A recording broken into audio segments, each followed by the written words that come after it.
Hello, everybody. Let us get started. All right, so a little bit about what this is and what we're gonna do. Well, I guess you're just gonna probably see it in the thumbnail, but whatever. Thing is, I want to talk about Austin Butler today, and I have a few thoughts about him. I have a few things that I would like to say about him.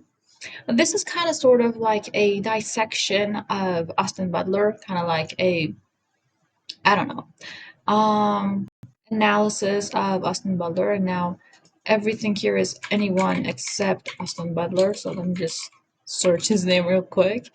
Okay, so recently, kind of like I guess a few days ago, I finished his latest movie that was Caught Stealing, and well, I loved it so much. I watched it twice. First, I watched it at night the first night, and then tomorrow, as soon as I came back from work and school and everything, I sat down again and watched it one more time from the very beginning to the end, one entire time. It was just so awesome. I really loved it, and I just cannot tell you how much I love this guy. He's just so brilliant in his acting and everything. And I'm not gonna sit here and just praise him. And obviously, he's lovable. But I just want to talk a little bit about his entire career and his personality and whatever. So I feel like he is a sort of the kind of actor that he can play anything, and it's just so brilliant. And I think from his previous movies. I don't know how many movies back it was the Elvis Presley movie, and he was just so brilliant in that, right? And I guess it was the first time I ever even came to know him. It was after Elvis.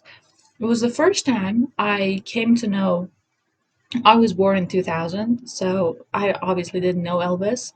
It was the first time I ever became acquainted or even got to know what Elvis was.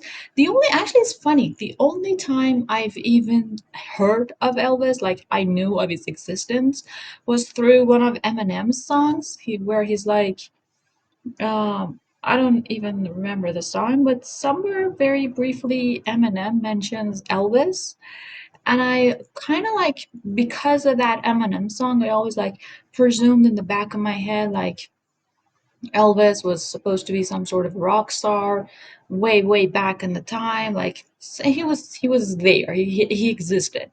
There was a very famous singer called Elvis like a million years ago.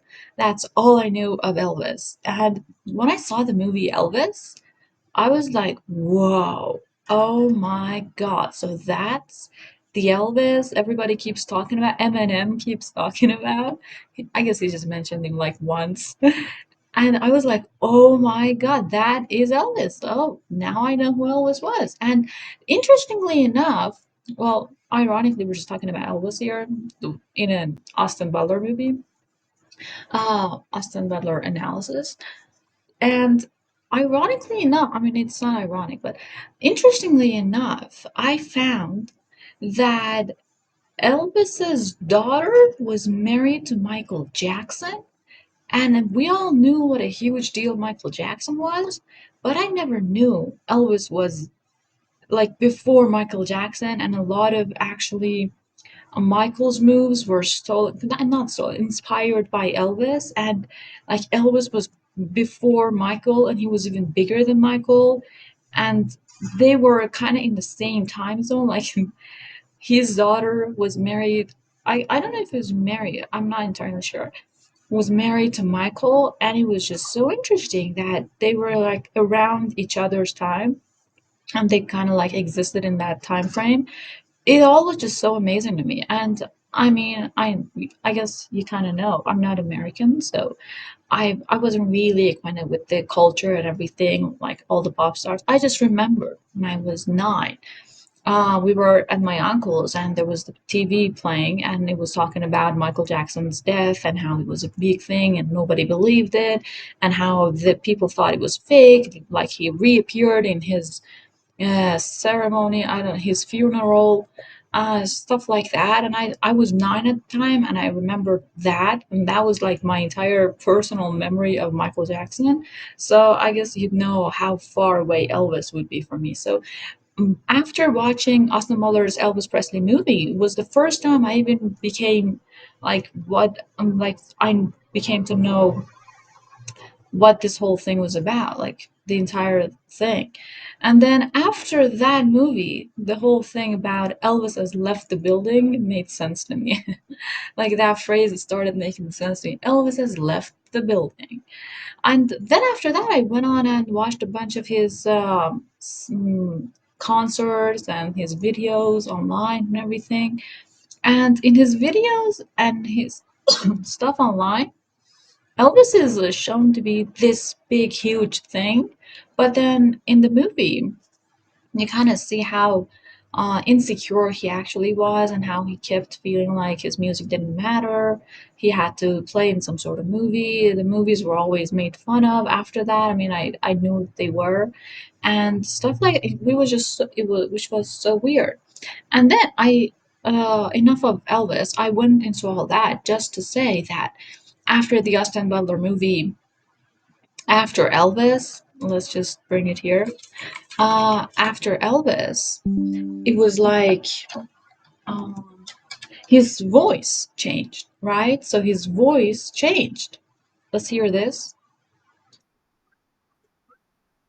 Baby, baby, baby, baby, baby, baby, baby, baby, baby, baby, come back, baby. I want Well, my to internet cry, sucks. sweet.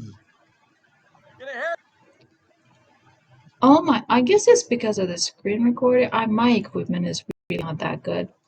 Whatever. I don't, I'm sorry.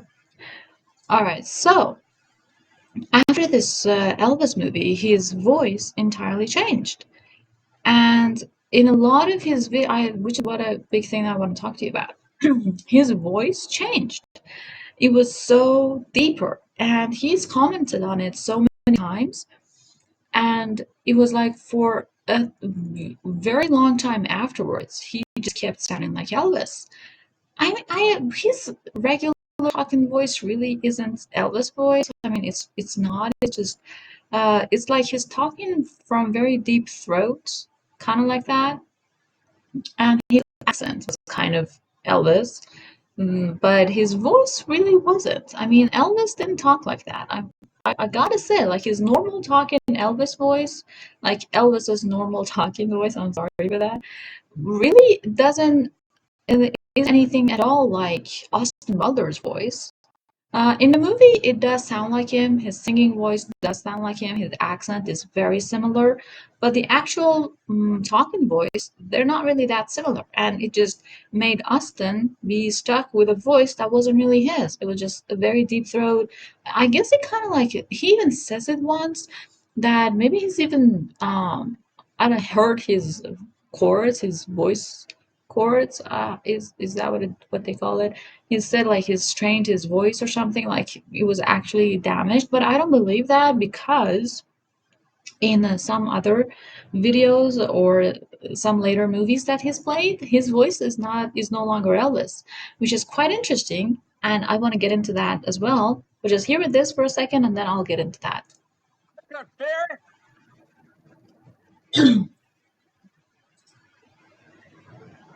In that moment, in a flash of lightning, I watched that skinny boy in the pink suit transform into a superhero. Well, you ain't go to school. You may have a green Cadillac, but don't you make nobody's rule, man. Baby, come back, baby. Come back, baby. Come back, baby. I won't well tell you. Well, it's the little baby. Come back, baby. Is it just the background sound completely left? Is that right? Why is that happening? Not a lot of talk about. Here goes trouble. You ain't nothing but a mind. Don't drive on the I guess it's me. The voice is not really good. I don't know. I haven't heard this back, but anyway, let's get into this. His voice was completely, utterly different, right? And he says maybe he's damaged it Additionally forever, subbed. like it's gone for good or whatever. But interestingly enough, what I've really interestingly noticed about him is his last movie, Caught Stealing. His voice is his in certain scenes where he's talking in an emotion he's trying to act, like ironically enough, the only time his actual voice comes back in is when he's trying to act for another role. That's where his actual voice comes to life, which is quite interesting. Like, the only times you actually get to hear his actual, very lovely voice is when he's trying to act for another role, which just shows how great of an actor he is. It's just so amazing because how great of an actor would you have to be able to, for a role, change your voice like that and like even get out of the Elvis voice that was so hard for him to get rid of, and then he gets easily out of that voice by trying to act for another role, which is just so beautiful. And not only in that last movie of his, but also in some of the SNL sketches that he's done.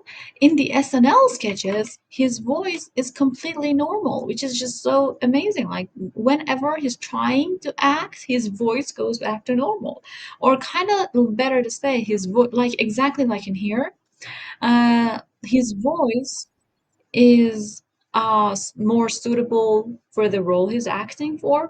Better to say that.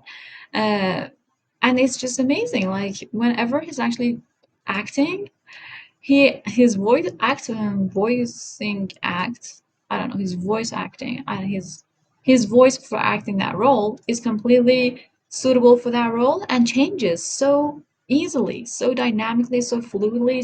It's amazing. It just shows how great of an actor he actually is. So let's hear this. If they said I have marzipan, I'd say, abduct me, baby. As You see that? He's just so adorable in here. And it's for 2 years ago. And Elvis movie was 2022, and now it's 2025. So it's obviously after the Elvis movie, but his voice is completely normal in here because he's trying to act for this role, which is just brilliant. And I think him saying he can't go back to that. Oh, but he did say that, well, after I watch a movie, I really stalk guys on the internet to get to watch every interview they've done, to listen whatever everything they have to say. Is just something that I do, uh, and I thought maybe I should make a movie about it. That's why I'm like making a video about it. And the thing is, he says well, gang, he's if he doesn't try to sound any particular way, his Elvis voice comes out. But when he's trying to sound any other particular, like if he's not thinking consciously about his voice, his base default voice is the Elvis voice. So I guess that's kind of understandable. Like he's trained it so hard, his it's like become a habit for him. Like you talk a certain way for so long, it just becomes your habit. There's nothing you can do about it. I get that. Okay. But now it's really gone away. I feel like in his latest interviews, he's sounding a lot better. And again, oh, by the way, by, after his very last movie, Caught Stealing, I feel actually, now that I'm saying this, I wanted to say after his last movie, he's really become more similar to his latest role. Like he's actually kind of like Hank a little bit in that movie, now in real life, in his interviews as well. And that's because I feel like his roles stay with him. Like he was a lot like Elvis after his Elvis role, and now after his last movie called Stealing, he's a lot like Hanks. I feel like he like embodies the role so much because in his latest interviews with this girl, with this lovely, lovely gal, which I'm forgetting her name right now. No, I think you should go. Zoe. Yeah, I knew that. Zoe, I definitely don't know how to read the last name. Uh, The interviews that Austin is now doing with Zoe is just so brilliant. It's just so the chemistry, and everyone says it in the comment, like there's such a chemistry between them, and his entire personality, like Austin's personality, is like totally different, and it's a lot like the movie, I might say. And they're just so much more fun, so much more like relaxed and cool, and I don't know, they're more playish together. And Austin is playish in the interviews as well, like in his previous interviews about Elvis. I guess it was kind of required of him because he was talking about Elvis and the Elvis's family is still alive, and he kind of had to be serious about it and like maintain a kind of a respectful air about it. I guess he was like a lot more serious, but now after this last movie, he's like a lot more playful, which is just so amazing to see. Like it's so cool, so much more fun to watch, I guess. Like his interviews about Elvis, what happened in here? I didn't really like. It was just so serious and monotonous, and I don't know. I just never really liked it. But now he's just so cool. I love him a lot more after the last movie, and his voice is so much different. Like he's a lot more. He's like going back into his own personality more after that last movie. Like, let's hear this. Lou. Lou's casting. Speaking of British cultural icons, you and I share several scenes opposite this man, It's Matt Smith. I've seen him before. who asks you to watch his cat in the film. If Matt asked you to watch his actual dog in real life, would you? Yeah. Or would you say you were sick?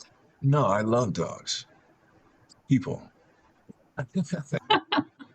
Well, actually, now listening for it, he does have a little background of a deep throat kind of a voice, but it's a lot more relaxed, I might say, like a lot more relaxed into him. It's less phony sounding. I don't know. He doesn't like that word. He's said it a lot in the interviews that he doesn't like to be called a phony or whatever, or he doesn't want to be a phony. I think that it's a lot less when he's talking slowly or in a low voice. That voice comes out, but when he's shouting, screaming, or like trying to portray an emotion, his actual voice comes out more. Again, we don't know which voice is his actual voice, so we're not going to get into that. And then now, besides that whole chemistry thing and the fun interviews they've done about the movie Caught Stealing and the fun things that they do together and his very fun way of conducting himself, I guess. I don't know. I love him really a lot after the movie and the interviews that he's done about this movie. Now, besides that, I want to get into something. There's this interview he does on the bus or on the train, the interview, the thing on the train thing. Let me search that.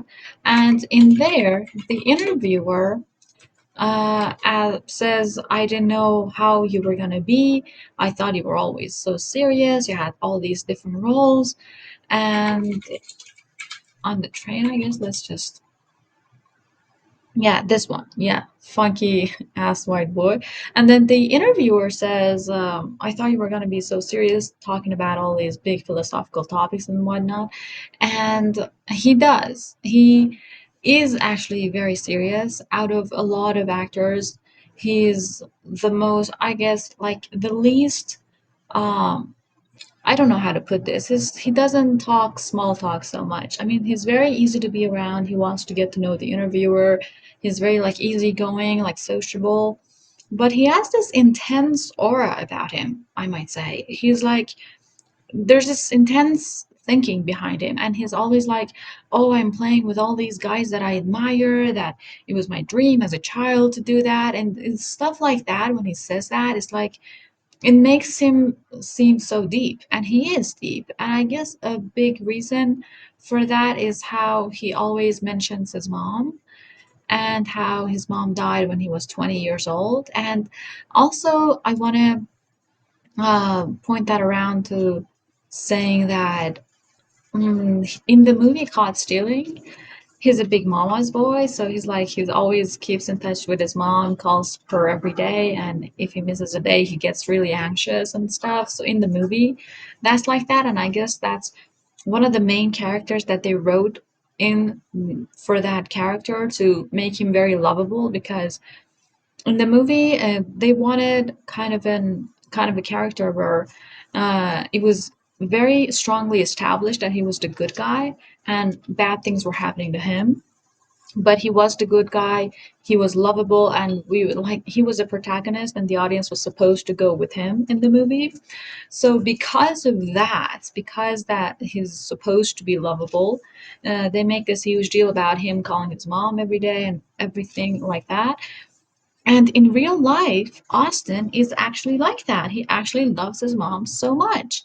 And he keeps talking about it in every thing that he's been into. He's somehow gone around to mention this. Like he somehow finds a way to mention that he loves his mom and that how he lost his mom at age 21 or 22, I guess, and or maybe 20 or 19. I really don't know.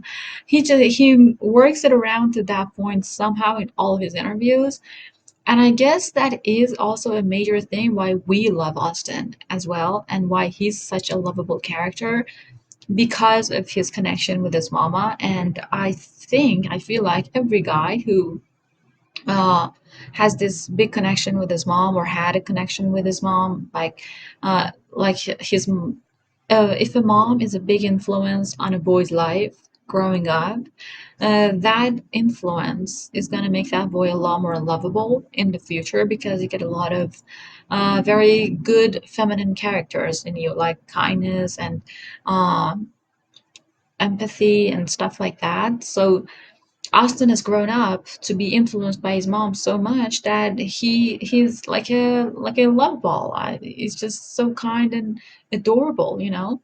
And I guess it is because of his relationship with his mom and how they were so close when he was young, and then because of her death and the way it makes Austin sad so much, and it's a weird twist in his life, I guess, but it makes us love Austin a lot more because of his love for his mom, which is very brilliant and beautiful, and I really like it. And there was this SNL sketch again, where he's doing his monologue about his mom, and then at the end of his monologue, it's not about his mom, the monologue. At the end of his monologue, he says something about his mom, and because it's an SNL theme, you would think he'd work it around into a joke or something, like get a laugh at the end of it somehow, like get a twist at the end of it to reduce the intensity of the situation. But he doesn't. It stays real. The sadness of his mom's death stays real. There's no twist. There's no laugh. There's nothing. It just stays with you, and you get to feel the grip the sadness has on his heart, and I guess it makes us feel it too. Let's just Austin Butler SNL monologue, however you spell that. Well, YouTube's great. Thank you a lot. We have a connection issue. That is brilliant. I don't know how to fix that. Whatever. So yes, and you would think like a lot of actors make fun of themselves or like say something like that in an SNL monologue, but then they work it into a twist somehow to make it to get a laugh at the end. But um, the thing with Austin stayed real. It never changed. It just kept on staying real, and it was so heartbreaking. I mean, I watched it and I got to see him tearing up a little bit, and I thought maybe it was an act, maybe it was like exaggerating in a way, but it stayed real. It was no exaggeration, which was just so painful for a while. And how can you appreciate an SNL sketch after that, right? Like, well, that's not good to say. Anyway, so I just want to say that his mom had a very big influence on him, especially because of the movie Caught Stealing. No. What am I saying? My thought changed. Yeah, like in the movie Caught Stealing, the connection with his mom. It's also in real life, and it's just so amazing. And what else did I want to say about him?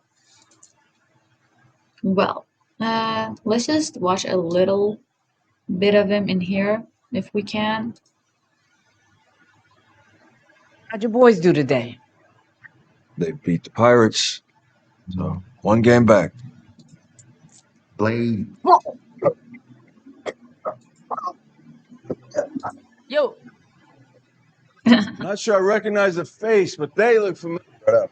You doing, geezer? I've got a fucking comedian in the house. Is that the best you can do? You sound like Dick Van Dyke, mate. All right, Yvonne. Looking nice. Little booty call, is it? Sorry, Dwayne. I like to party, but some of us work in. Yeah, I love that scene.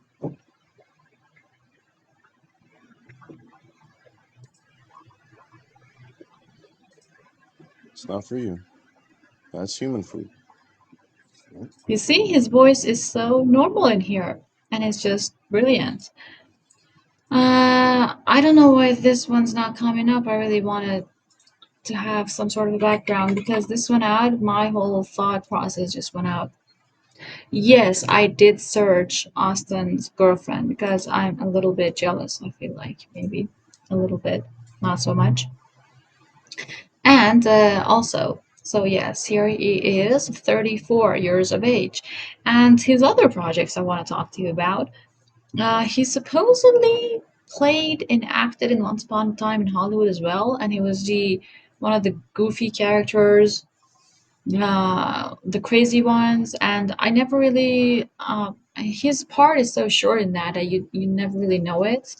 No, he was there after the fact, like after now that he's a little famous, I know that he was there, but before that, I had no idea. And in Eddington, I tried to watch Eddington too, and it was just so I never got to finish it. I guess I watched them around like 30 minutes or something, and I never got to the part where Austin was in it. The only reason I downloaded it was to see Austin, but I never saw him play in it, and I got bored and I turned it off. I'm sorry, Eddington. And in Dune, oh my God, the way he does that knife thing in Dune. And then I remember I saw it and I was like, oh my God, what a psycho he is. I really detested that character in that movie, but then afterwards, I learned it was Austin, and I was like, "Oh, are you kidding me?" Like I was like shocked to realize to learn that Austin played that stupidly hideous character, and I was like, "Oh my!" It was nothing like Austin. It was like you were seeing something entirely different. Like it was an entirely different human up there, and you had nothing like the way he puts the knife on his tongue and the way he sounds vicious and how cute of a mama's boy he actually is in real life or in some of his other characters. And then to see that very ugly, detestable character be played by Austin, it was just so mind blowing. I was like, are you sure it was him? And then I looked real hard and long into the eyes of the character to make sure it was Austin. And then I realized, oh my God, I realized those lips. Those lips, yeah, here, these lips are so familiar. These are Austin's. And I was like shocked to see that he could play so many different roles, like a role like that, and he just embodied the role so well. You almost you can't recognize him in there, and it's just so brilliant. And I feel like he does say that he started acting like very very early on, like when he was a kid, and then he does a lot of theater. And I guess he really is a very strong actor. He's paid his dues. He's been uh, a very long before he got famous. He was involved in acting and theaters. I really think his fame now is very very deserved. He's one of the very um, well-maintained actors in this entire industry, in entire Hollywood, like um, except for Timothy, because Timothy is also very like modest and stuff. But Austin is like a very very strong character. Like he doesn't. I don't think he's ever gonna lose his way. Like he's not one of those actors that gets addicted to some sort of a substance, kills himself later on. Like I feel like as well that a lot like Hollywood lately has steered away from that kind of a thing for some time now. I feel like a lot of players and actors in Hollywood are a lot more mature, a lot more grounded. A lot of them are now these days. I feel like the ones that are grounded are the ones that are getting a lot more fame and a lot more recognition. Otherwise, they wouldn't have. Because I feel like Hollywood is like the good movies that really matter. To make those, you really need to be professional, and only professional actors are given a chance or given a meaningful part in those movies. So the people they choose are actually good people, like grounded, mature people, even if they're young, like they're very mature, they act very mature, not like the actors I knew back then. I mean, I'm not that old, but I've heard about like Elvis. Like if Elvis wasn't really an actor, but they don't turn out like that anymore. Like the other girl I really don't like. What's her name? She played Hannah Montana. I actually liked her face very much. What was her name? Hannah Mon. Yes. Oh. Oh no no no! The Hannah movie. The Hannah movie. No. Oh yeah, it is Miley Cyrus. Oh yes, Miley Cyrus. Like Miley Cyrus, she's just crazy. I mean, you gotta come with me on this page. She's crazy. Okay. And I feel like a lot less actors now are like Miley Cyrus. Let's just use her as a bad example. I'm sorry, Miley. I love you. Like she cares what I think, but whatever. I do love her. I really love her face, but I feel like lately she's a little bit crazy. Like she wasn't back in the day. Now she's getting a little crazy, and I don't know. But I feel like Hollywood in general has matured a lot, and the actors that are really getting a pass in Hollywood and are being able to play in big franchise movies or becoming real famous through big budgeted movies are very professional actors that have paid their dues, have played in theater for such a long time, and then they're really good actors as well. So it's not like a one night thing that they get into fame like very fast and quickly and then lose their head. It's not like that anymore, I feel like. It is still a lot like that in the music industry because in music you get to be famous a lot faster with a lot less effort. So they don't get to become matured through the process. So they become like Miley Cyrus, for example. Yeah. But in Hollywood, I feel like you really have to pay your dues. It's not as easy as it is in music to become real famous real fast. I feel like there's a lot more competition in the movie industry than it is in music because in music you can anyone can have a concert and anyone can go to it. But for a movie there's only one good role for one good movie, for example, every year, and it's very limited, a lot more limited, I feel like. And people getting accepted are a lot more interesting and mature, kind of like Austin. I love Austin. I'm not discriminating against Hannah on Miley because she's a woman, and I'm kind of jealous, kind of like that. It's not like that, and that because Austin is so obviously fantastically good looking, and I love him for that. It's not like that. Well, his good looks play into it, I'm sure. Well, yes, his looks are a lot important because if it wasn't for his looks, I wouldn't even go beyond to his mind or like yeah, it's very important.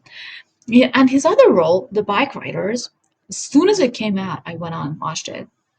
I was a little bit disappointed after watching it because I didn't get to see as much as him as much of him as I wanted to because his role was like very quiet. He didn't talk much.